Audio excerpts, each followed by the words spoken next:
Para pemimpin dunia memadati ibu kota Iran untuk memberikan penghormatan terakhir kepada pemimpin tertinggi Iran Ayatollah Ali Khamenei. Prosesi ini menandai babak akhir yang emosional setelah Ayatollah Ali Khamenei gugur pada usia 86 tahun akibat serangan udara gabungan yang dilancarkan Amerika Serikat dan Israel. Lalu apakah ini menjadi penanda akhir konflik Amerika Serikat dan Iran atau perang kedua negara tetap berlanjut? Selengkapnya kita bahas bersama dengan pengamat Timur Tengah Hasibullah Satrawi serta pengamat hubungan internasional Presiden University Teuku Reza Shah dari sambungan daring. Selamat pagi Mas Hasibullah, Pak Reza. Selamat pagi Indonesia, salam dari Presiden University. Baik, sehat-sehat selalu Pak Reza dan juga Mas Hasibullah. Saya ke Mas Hasibullah terlebih dahulu. Kita lihat luar biasa di tayangan sebelumnya, Mas Hasibullah, setelah 4 bulan akhirnya Ayatollah Ali Khamenei dimakamkan, dimulai prosesi pemakamannya pada hari Sabtu kemarin. Apakah Anda melihat ini juga menjadi satu proyeksi pemakaman publik yang paling besar di dalam sejarah modern ini, Mas? Ya, saya rasa mengikuti prosesi pemakaman Ayatollah Ali Khamenei, kita sebagai manusia dan dari perspektif kemanusiaan merasakan ada sesuatu yang tidak biasa. Ada sakralitas yang begitu kuat di situ, ada karisma yang begitu hadir di situ, dan kalau kita mencatat Mas Bre, paling tidak dalam beberapa tahun terakhir saya merasakan 4 orang yang ada nuansa seperti sekarang ini. Katakan dulu sekali kurang lebih tahun 2004 itu ada mendiangnya Yasir Arafat yang sama sebagai tokoh dan pemimpin disambut dan disikapi dengan duka cita mendalam oleh masyarakat Palestina dan juga dunia. Di Indonesia kita tahu ada Kiai Haji Abdurrahman Wahid yang kita tahu bagaimana beliau meninggal juga sama meninggalkan duka dan kemanusiaan yang luar biasa. Dan sekitar 1 tahun yang lalu 2025 kita juga diingatkan pada pemandangan yang terjadi di Vatikan, meninggalnya Paus Fransiskus yang sekali lagi manusia menyatu dalam kemanusiaan merasakan sebuah kenyataan agung, kenyataan yang melintasi berbagai macam katakanlah sekat-sekat komunalitas, sekat-sekat satu kelompok dengan kelompok yang lain. Dan hari ini menurut saya kita menyaksikan kembali fenomena perginya tokoh besar yang disaksikan oleh para pencintanya. Ribuan bahkan jutaan diperkirakan akan mengiringi seluruh proses pemakaman Ayatollah Ali Khamenei. Dan sekali lagi bagi saya ini adalah suatu pengakuan ya yang tidak bisa lagi direkayasa. Ini adalah ekspresi kejujuran, ini adalah ekspresi kemanusiaan. Karena itu saya menyatakan dalam beberapa waktu sebelumnya termasuk di Kompas bahwa secara politik pada akhirnya keputusan untuk menunda proses pemakaman terhadap beliau ini saya mencatatnya sebagai keputusan luar biasa. Karena ini diambil ketika Iran tidak lagi bisa menentukan dirinya apakah masih akan ada atau tidak. 28 Februari serangan dilakukan, targetnya jelas adalah penggantian rezim. Dan berbagai macam tokoh utama telah meninggal. Kalau tidak ada keputusan dan pertimbangan yang matang, maka saya menduga mungkin akan diambil keputusan yang berbeda daripada hari ini. Tapi sekali lagi ini diputuskan untuk ditunda sehingga ada proses yang lebih sempurna dan yang tidak kalah kuat, Mas Bray, menurut saya secara politik. Kenapa kemudian ini diambil hari ini? Ya. Hari-hari ini. Kenapa kok bukan sebelumnya? Kenapa kok bukan nanti? Saya sekali lagi membacanya sebagai pengamat politik, ini ada penekanan-penekanan politik, makna-makna politik yang itu adalah intrinsik di dalamnya, menyatu di dalam sosok yang bernama Ayatollah Ali Khamenei. Persis seperti beliau, beliau bukan hanya tokoh agama, bukan hanya tokoh politik, tapi juga tokoh agama pada waktu yang bersamaan. Dia adalah tokoh spiritual selain sebagai tokoh kekuasaan. Dan inilah kemudian yang membedakan beliau dengan banyak pemimpin dunia sekarang ini, terutama di Barat, katakan bahkan Presiden Trump sendiri atau bahkan presiden-presiden lain yang hanya notabene menjadi representasi daripada tokoh politik. Nah, ekspresi ini adalah mencerminkan beliau bukan hanya pemimpin politik, beliau melampaui bahkan melebihi pemimpin politik. Beliau adalah pemimpin spiritual, bahkan saya menyebut sebagai pemimpin yang direspon dengan cinta oleh masyarakatnya. Dan semua ini, pemandangan ini adalah bagi saya ekspresi kejujuran Ya. terkait cinta dan harisma yang ada dalam diri beliau. Baik, saya ke Pak Reza. Pak Reza, dengan banyaknya pemimpin dunia, delegasi dunia yang juga datang ke sana, apakah ini juga menjadi bentuk dukungan yang luar biasa besar untuk Iran, dan juga dengan diadakannya di saat ini gitu, Pak Reza, di kala kondisi belum 100% aman dan juga kondusif, apa yang kemudian perlu diwaspadai? Apakah ada ancaman-ancaman tertentu yang kemudian bisa saja datang ketika mungkin dalam tanda kutip Iran sedang fokus ke pemakaman Ali Khamenei?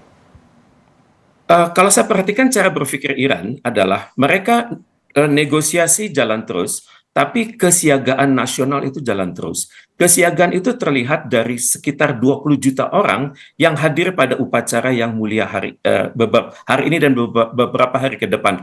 Ini merupakan momentum nasionalisme bagi masyarakat Iran, juga momentum kesetiaan pada pemimpin tertinggi, kemudian juga momentum untuk siap menjawab tantangan Amerika Serikat. Karena Pak, kalau saya perhatikan para pemimpin Iran, mereka mengatakan, sekaranglah saatnya kami untuk menunjukkan kesetiaan kami, karena pemimpin kami nyatakan kesetiaan pada almarhum saat beliau masih hidup, dan sekarang kami nyatakan kesetiaan kembali. Dan ini adalah membangun memori jangka panjang bagi masyarakat Iran bahwa dalam keadaan duka ini mereka semua bersatu ya. Dan ini bukan hanya di Teheran, tapi juga di kota-kota lain seperti Qom, Mashhad, Karbala, dan juga Najaf. Dan dari banyaknya kedatangan para pemimpin dunia, seperti dari Pakistan, Tajikistan, dari Rusia, dari Irak, dari Armenia, dari Turki, dari Cina, dari India, dari Turkmenistan, dari Georgia, dan tidak terhitung duta besar asing yang hadir pada acara itu. Ini menunjukkan bahwa mereka itu bersatu dalam satu peradaban kemanusiaan, dan mereka itu sadar bahwa Iran ini adalah negara yang tidak main-main. Tapi apakah kedepannya ini akan aman? Saya pikir ada 3 faktor yang bisa mempengaruhi perdamaian. Pertama adalah faktor Donald Trump yang terus mengancam. Kedua adalah faktor perdamaian itu sendiri yang rapuh. Dan ketiga adalah faktor keamanan di perairan Hormuz, bagian dalam dan bagian luar yang belum menentu. Perihal faktor Donald Trump itu sendiri, kita melihat ya, dari hari ke hari Donald Trump itu tetap arogan. Di mana dia mengatakan pada hari Jumat lalu, saya memberikan waktu 1 minggu untuk masyarakat Iran untuk acara pemakaman ini. Tapi selanjutnya kalau dia tidak juga tunduk pada aturan-aturan yang saya buat, maka akan ada perang habis-habisan. Dan dia menggunakan kata kunci ini 38 kali di media seperti CNN. Kemudian juga Donald Trump juga mengatakan pada bulan Juli yang lalu bahwa Iran itu harus benar-benar taat kepada peraturan-peraturan itu detail satu persatu. Kemudian dia juga kaget bahwa saya tidak sangka ya bahwa rakyat Iran itu mencintai pemimpinnya. Saya pikir dia adalah orang yang dibenci. Tapi kalau begitu tetap juga negara itu harus taat pada negosiasi dengan saya. Dan cuman saya berharap Donald Trump itu tahu hari-hari keramat ke depan ya, di mana pemakaman itu akan dilakukan pada tanggal 9 Juli dan sampai tanggal 18 Agustus itu adalah perkabungan nasional. Jadi kalau sekiranya ada serangan dari Donald Trump atas Iran sampai tanggal 18 Agustus, maka ini akan benar-benar dijawab oleh masyarakat Iran dengan suatu perang habis-habisan. Kemudian juga faktor perdamaian itu sendiri yang rapuh ya. Kemudian juga kita perhatikan krisis di Hormuz itu kemungkinan besar masih terjadi. Jadi untuk itu dapat saya katakan bahwa pemakaman Ayatollah ini merupakan suatu tonggak besar dalam sejarah peradaban Iran, dan saya sangat berharap Amerika itu sadar untuk benar-benar kembali kepada perundingan. Demikian. Oke, baik. Nah, ini yang saya mau tanyakan juga ke Mas Hasibullah, dengan prosesi pemakaman besar Ali Khamenei di Iran seperti itu, kedepannya bagaimana kemudian proses negosiasi maupun juga menuju ke kedamaian ini, Mas? Karena di pemakaman ini juga warga Iran terus teriak soal tuntutan balas dendam. Amerika Serikat walaupun menghormati selama seminggu pemakaman, jadinya kemudian nanti negosiasi akan dilanjutkan setelah pemakaman. Di sisi lain juga Israel sebelumnya menyuarakan ancaman untuk membunuh Mojtaba. Ini bakal nego lagi nggak? Atau bisa jadi malah nanti perang karena masih panas nih antara Israel, Iran, dan juga Amerika Serikat? Ya, terima kasih Mas Bre. Saya rasa memang membaca perkembangan di Iran dan Timur Tengah secara umum mutakhir itu tidak cukup hanya dibaca dalam perspektif satu ruangan. Ini ibarat seperti kamar adalah ada beberapa kamar yang terkoneksi di antara satu sama lain. Kalau waktu perundingan ya hanya ada dua, katakanlah di Hormuz dengan di perundingan, tapi sekarang juga ada di pemakaman dan perkembangan-perkembangan yang lain. Saya ingin mengatakan kalau dari sisi Iran, sebenarnya Iran sedang melakukan beberapa langkah secara simultan yang itu semuanya mengarah pada satu kenyataan yang kalau dalam analisa yang saya sampaikan 1 hari 2 hari setelah perang 28 Februari, Iran kemungkinannya dua akan melakukan pergantian rezim atau pengukuhan rezim, maka yang sekarang mulai dilakukan adalah langkah-langkah nyata menuju pengukuhan rezim. Dan itu langkah besarnya sudah diambil dari tanggal 9 Maret ketika Mujtaba dinobatkan sebagai pengganti daripada bapaknya. Dan kemudian dilanjutkan dengan langkah-langkah perundingan yang dalam analisis waktu yang saya catat, itu jelas bagaimana Iran mengalami kayak semacam perubahan posisi dari awalnya tertekan kemudian menjadi menekan Amerika, menekan Israel karena satu keadaan yang mau tidak mau harus dihadapi oleh Amerika terutama terkait dengan kepentingan pemilu. Dan itulah kemudian yang saya melihat secara pasti walaupun perlahan dan simultan Iran melangkah kepada pembangunan dirinya sebagai negeri di Timur Tengah yang berbeda di antara sebelum perang 40 hari dan setelah perang 40 hari. Sebelum perang 40 hari Iran adalah menjadi sebuah negeri kaya raya tapi kemudian dipersekusi dalam tanda kutip oleh berbagai macam kelompok di Timur Tengah terutama para sekutunya Amerika.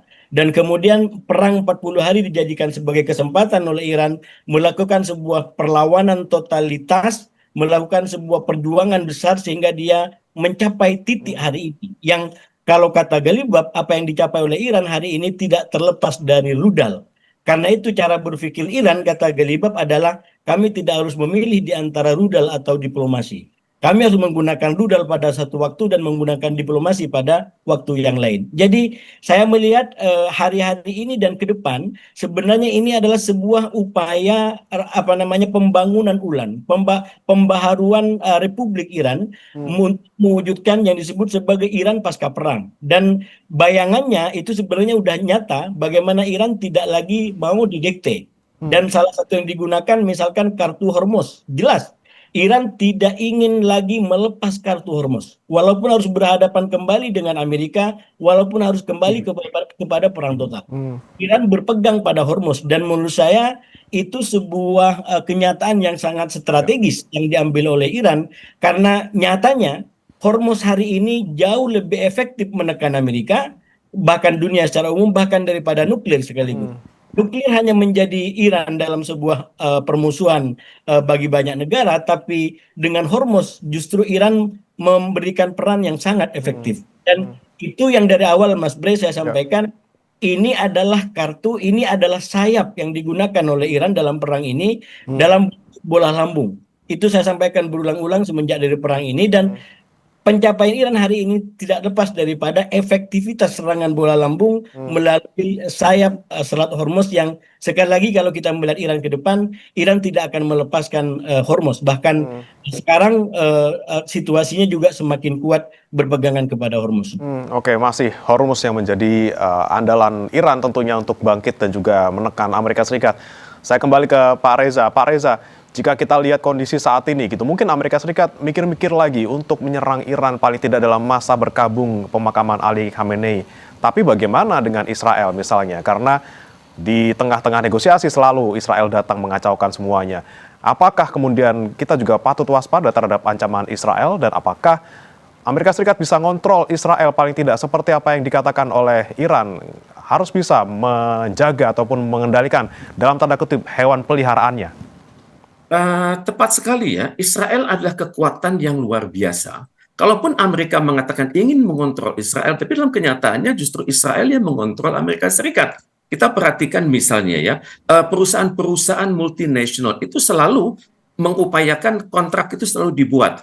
Kemudian kalangan AIPAC, American Israel Public Affairs Committee, itu selalu bermain dalam proses naiknya elit-elit Amerika Serikat, legislatif, eksekutif, yudikatif, kemudian juga di level gubernuran, kemudian mereka juga selalu bermain pada saat ada pengambilan keputusan. Jadi saya pikir Israel tidak mau diganggu oleh siapapun, karena kita sebagaimana pernah dinyatakan oleh Benyamin Netanyahu sendiri, selama saya masih memimpin dan juga pemimpin Israel ke depan, itu namanya Palestina itu tidak pernah ada, tidak akan pernah ada, dan juga Israel Raya itu akan terus berlanjut. Jadi ini yang saya pikir harus diwaspadai, bahwa kemungkinan besar Israel dapat saja melakukan berbagai aksi-aksi di laut. Misalnya mungkin saja akan terjadi yang namanya accidental detonation, ada kapal yang mendadak meledak, kemudian ternyata kapal tersebut diledakkan secara remote oleh Israel. Ini kemungkinan besar terjadi, seringkali dilakukannya, dan kemungkinan juga akan ada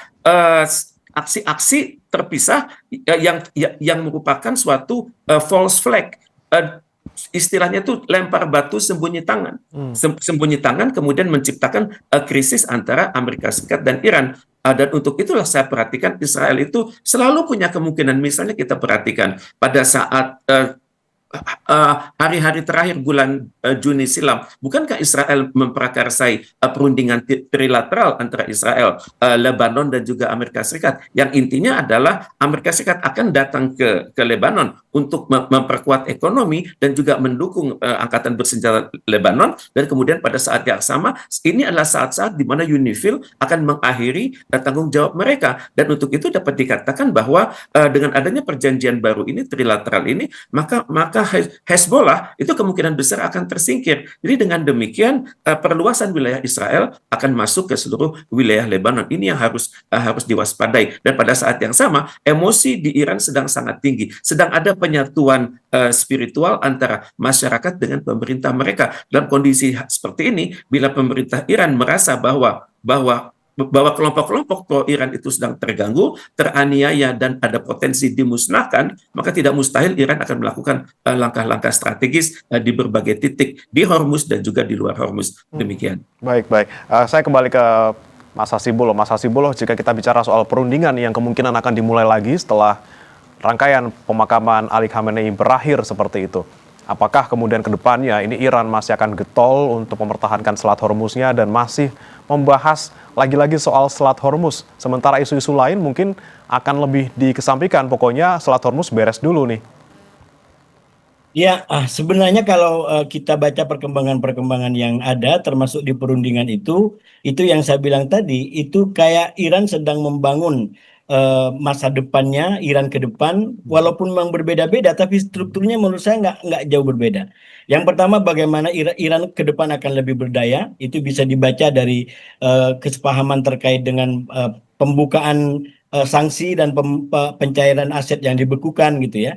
Lalu kemudian melalui manajemen ulang Selat Hormuz, itu lagi-lagi substansinya adalah kurang lebih sama. Bagaimana Iran ke depan itu akan menjadi Iran yang menentukan di kawasan. Dia tidak akan lagi terpinggirkan, dia akan menjadi faktor di kawasan.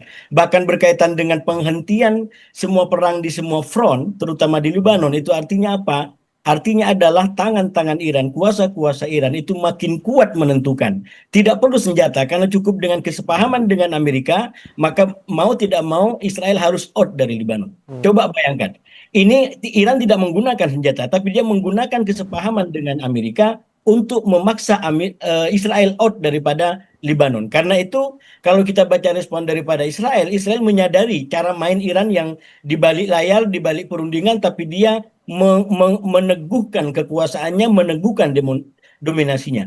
Karena itu, kalau kita baca politik Israel, Netanyahu, dia tidak ingin tunduk kepada Iran, dia tidak ingin tunduk kepada dominasi Iran, dan yang digunakan adalah yang disebut oleh Pak Reza tadi, yaitu kesepakatan kerangka awal di antara dirinya dengan otoritas Lebanon yang juga dimediasi oleh Amerika melalui Menlu Amerika. Jadi Bre, kalau kita baca dalam kacamata yang struktural tadi, maka sebenarnya Iran sekali lagi dia sedang membangun ulang jati dirinya, atau memperbaharui sekaligus mengukuhkan semangat revolusi dalam dirinya. Dan pemakaman sekarang adalah merupakan sebuah modal ke depan. Karena sekali lagi saya tadi sampaikan, kalau kemudian ini dilakukan sekarang, salah satu jawabannya adalah karena akibat daripada perundingan dengan Amerika, sebenarnya di Iran juga terjadi yang disebut sebagai faksionalisasi. Jadi bagaimana kelompok-kelompok yang lebih keras itu tidak ingin sebenarnya kesepahaman ini berlanjut. Ya. Mereka ingin tetap lanjut dengan logika perang. Nah, pemakaman ini tidak lain kalau saya memaknai secara politik adalah upaya untuk memperbaharui, untuk memperkuat kembali semangat revolusi Iran, persatuan Iran yang itu akan digunakan oleh Iran ke depan untuk membentuk Iran yang baru, yang menentukan di Timur Tengah, yang menentukan di Teluk. Bahkan kalau tidak hati-hati, bukan tidak mungkin Amerika akan semakin tersingkir dari lapangan di Timur Tengah akibat daripada pola-pola permainan yang dimainkan oleh Iran. Oke. Misalnya terkait dengan pengamanan Teluk, sekarang itu kan publik sudah tahu kenapa masih ada Amerika. Bukannya Amerika itu dibutuhkan untuk mengamankan Teluk dari serangan luar dan dalam. Perang 40 hari, Iran membuktikan bahwa itu tidak membuktikan apapun. Karena rudal Iran, serangan Iran bisa mencabik dan menghancurkan negara-negara Arab Teluk. Nah, oleh karena itu, walaupun Teluk sekarang mungkin secara retorika masih konsisten dengan status dengan kerjasama dengan Amerika, tapi saya menduga di dalam kebatinan yang lebih dalam juga ada kegelisahan kalau tidak mau melibatkan Iran ke depan. Dan itu artinya Iran pasca perang akan berbeda dengan Iran sebelum perang. Oke, momen untuk memperkuat posisi dan juga citra baru buat Iran semakin kuat di kawasan seperti itu. Saya kembali ke Pak Reza. Pak Reza, ini terakhir saja Pak Reza. Ini kan dari masyarakat Iran masih terus mendesak untuk bisa membalaskan dendam atas kematian Ali Khamenei. Di satu sisi, apakah Iran ini akan menyerang terlebih dahulu atau ya udah kalau misalnya saya diserang saya baru menyerang balik. Dan kemudian ke depannya bicara soal negosiasi, Pak Reza, apakah kemudian yang perlu dibahas oleh kedua negara dengan mediator ini adalah bukan lagi poin-poinnya, karena sudah ada 14 yang lalu sudah ada 14 poin yang di pertengahan Juni, tinggal bagaimana penjembrengannya, detailnya seperti apa dan juga bagaimana ketaatan dari poin-poin tersebut. Seperti apa, Pak? Pertama, apakah Iran akan menyerang dulu? Dalam tradisi Islam, mereka tidak akan menyerang terlebih dahulu, tapi mereka akan bertahan. Itu yang pertama. Kemudian perihal detail dari perjanjian, sebenarnya ini akan tergantung pada kualitas Pakistan dan Qatar dalam menengahi dalam membedah isu-isu strategis tersebut. Karena kalau seperti dimintakan oleh Iran, nuklir dan Hormuz itu belakangan. Yang awal-awal yang harus dibangun, yang harus diselesaikan dulu adalah isu Anda mengganti kerugian yang kami derita sejak 28 Februari. Kemudian Anda membayar dana-dana kami yang Anda simpan di berbagai bank Amerika Serikat dan Uni Eropa. Kemudian yang kedua dan yang ketiga adalah Anda harus memperbaiki cara Anda berbicara. Jangan Anda ngancam-ngancam kami terus. Dan ini kan tentunya harus disadari oleh Amerika Serikat. Dan untuk itu prakondisi ini hendaknya dimengerti. Baru setelah Iran percaya bahwa Amerika Serikat itu tulus, bahwa Amerika Serikat itu mampu mengendalikan Israel, baru Iran akan masuk kepada hal-hal yang sensitif, yakni Hormuz dan nuklir. Walaupun bagi Iran, Hormuz dan nuklir itu sama sekali tidak bisa dinegosiasikan. Itu adalah marwah kami, marwah dari peradaban kami yang sudah berusia lebih 4.000 tahun. Sedangkan Anda, Amerika Serikat, baru berusia 250 tahun. Demikian rasa percaya diri Iran yang sangat tinggi dan sebagaimana dimanifestasikan dalam pemakaman yang sangat agung hari ini. Demikian. Oke, prakondisi yang penting tentunya nanti untuk bagaimana memulai lagi negosiasi putaran selanjutnya setelah pemakaman ini selesai gitu ya rangkaiannya. Kita harapkan tidak ada gangguan selama masa berkabung ini dan juga negosiasi nanti berjalan dengan lancar. Terima kasih Mas Hasibullah Satrawi, pengamat Timur Tengah, dan juga Pak Teguh Reza Syah, pengamat hubungan internasional Presiden University sudah bergabung di Sapa Indonesia Pagi. Selamat pagi. Pagi, Mas. Terima kasih. Saudara, KPK tidak menutup kemungkinan memanggil Menteri Kehutanan Raja Juli Antoni.